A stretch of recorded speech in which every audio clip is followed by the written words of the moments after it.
Halo, perkenalkan nama saya Novela Mopasate. Di sini saya menjelaskan tentang anatomi fisiologi tubuh manusia, sistem perkemihan, sistem pernapasan, dan sistem sensori persepsi. Yang pertama, sistem perkemihan. Sistem perkemihan atau disebut juga dengan sistem urinaria adalah salah satu sistem tempat terjadinya proses penyaringan darah sehingga darah bebas dari zat-zat yang tidak dipergunakan oleh tubuh dan menyerapkan zat-zat yang masih digunakan oleh tubuh. Sistem perkemihan melibatkan organ ginjal, ureter, kandung kemih, dan uretra serta komponen-komponen dukungannya itu. Yang pertama, ginjal. Ginjal merupakan organ terpenting dalam mempertahankan homeostatis cairan tubuh secara fisiologis. Ginjal memiliki fungsi sebagai berikut. Yang pertama itu mengatur volume air, terus yang kedua itu mengatur keseimbangan osmotik dan mempertahankan keseimbangan ion. Yang ketiga mengatur keseimbangan asam dan basa. Terus peredaran darah pada ginjal. Ginjal mendapat darah dari arterinalis. Renalis merupakan cabang dari aorta abdominalis yang mempunyai percabangan arteria renalis. B. Persyarafan pada ginjal. Saraf ginjal terdiri kurang dari 15 ganglion. Ganglion ini membentuk plexus renalis.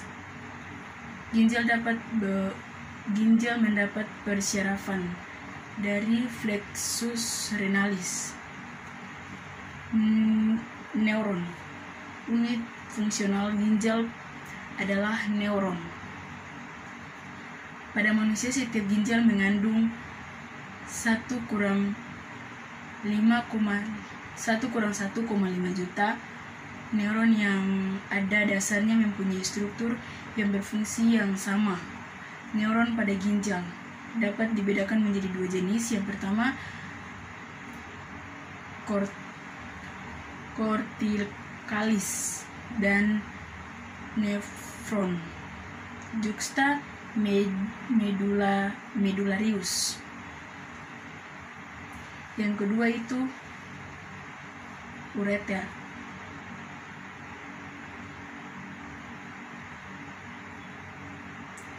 Ureter terdiri dari dua buah tabung saluran yang mengandung ginjal dengan kandung kemih.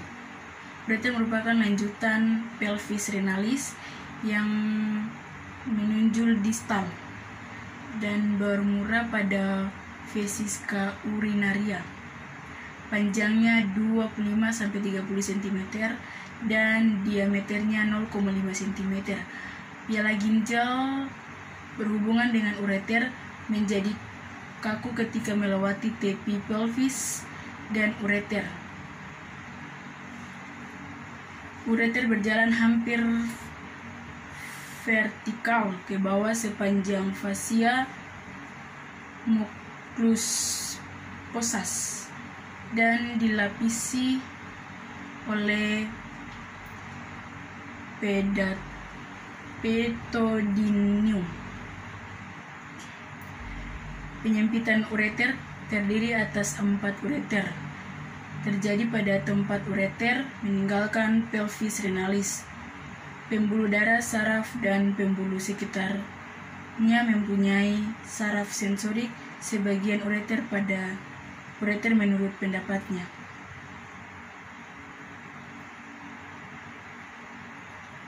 Yang ketiga, kandung kemih. Kandung kemih disebut juga bladder atau vesica urinaria. Kandung kemih merupakan kantung berongga yang dapat digenggangkan dan volumenya dapat disesuaikan mengubah status kontrotik otot polos di dindingnya. Apeks puncak vesica urinaria terletak di belakang shaft. Fungsi vesica urinaria yaitu sebagai tempat penyimpanan urin, mendorong urin keluar dari tubuh. Selanjutnya, sistem pernapasan. Sistem pernapasan. Respirasi atau pernapasan merupakan suatu mekanisme pertukaran gas oksigen atau O2 dibutuhkan tubuh untuk metabolisme sel dengan karbon dioksida atau CO2 yang dihasilkan dari metabolisme. Sistem respirasi terdiri dari dua bagian, yaitu yang pertama saluran nafas bagian atas. Udara yang masuk pada bagian ini digunakan dihangatkan, disaring, dan dilembabkan.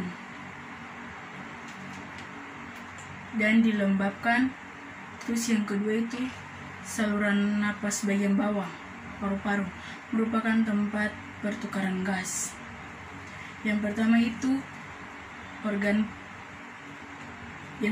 hidung atau nasa merupakan saluran udara yang pertama, mempunyai dua lubang atau kaful nasil, dipisahkan oleh sekat hidung selap atau disebut juga dengan selaput septum atau disebut juga dengan septum nasil. Di dalam terdapat bulu-bulu yang berguna untuk menyaring udara, debu, dan kotoran. Yang kedua, faring. Faring atau trakea merupakan saluran otot yang terletak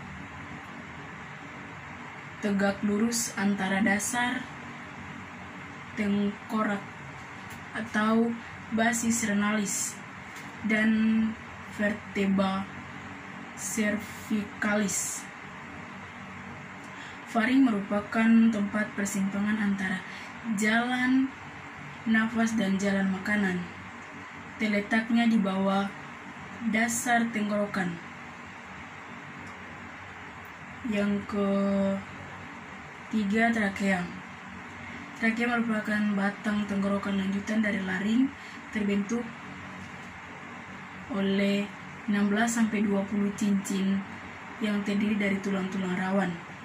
Panjang trakea 9-11 cm di belakang terdiri dari jaringan ikat yang dilapisi oleh otot polos. Yang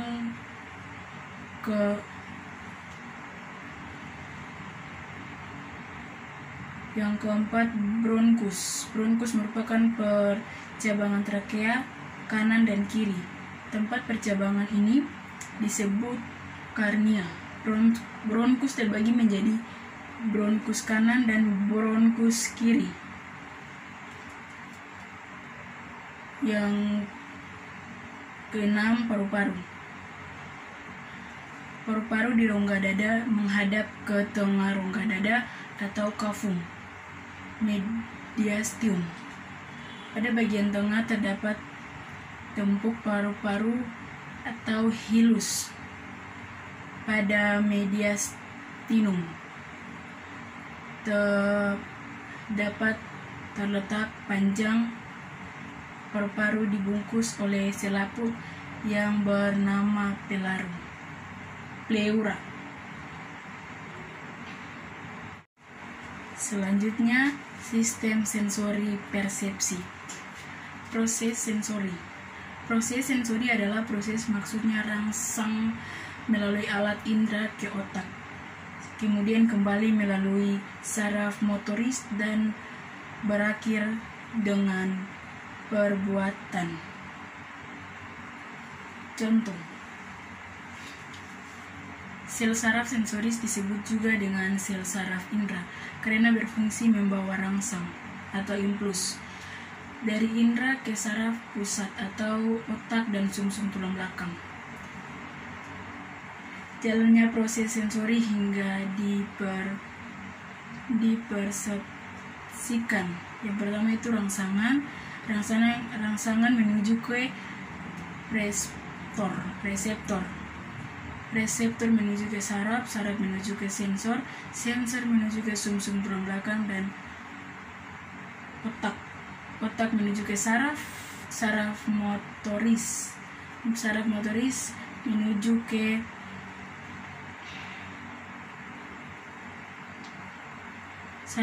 menuju ke efektor, terus persepsi. Contoh,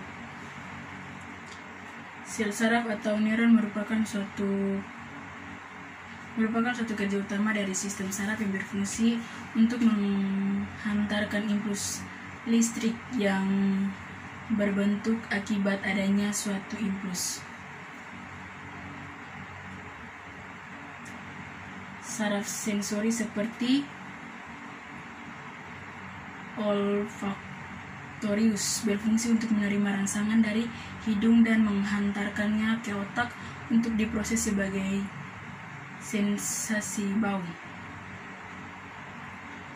Sensorik saraf motorik seperti oculomotor berfungsi untuk menghantarkan sebagai bebas otot mata. Fungsi sel saraf sensorik adalah menghantar impuls dari reseptor ke sistem saraf pusat, yaitu otak. Fungsi sel saraf motor adalah mengirim impuls dari sistem saraf pusat ke otot atau kelenjar yang hasilnya berupa tanggapan tubuh terhadap rangsangan.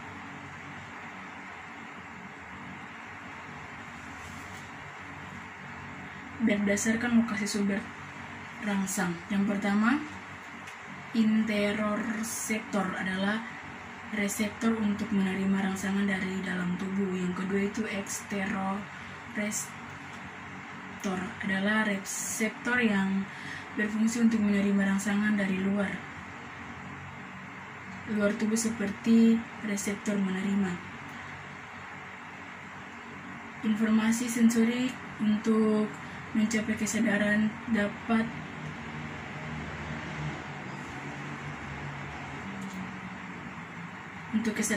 diperoleh dari beberapa indera. Yang pertama, mata, telinga, hidung, lidah, dan kulit. Penglihatan. Yang pertama itu mata, indera penglihatan atau mata. Mata adalah organ indera yang kompleks. Di mata terdapat reseptor khusus. Cahayanya dibutuhkan fotoreseptor.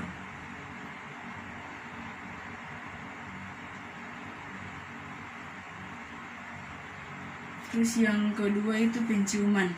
Hidung, pembau yang terdapat pada mukosa selaput lendir. Hidung hanya dapat dirangsang oleh gas. Terus yang ketiga peraba.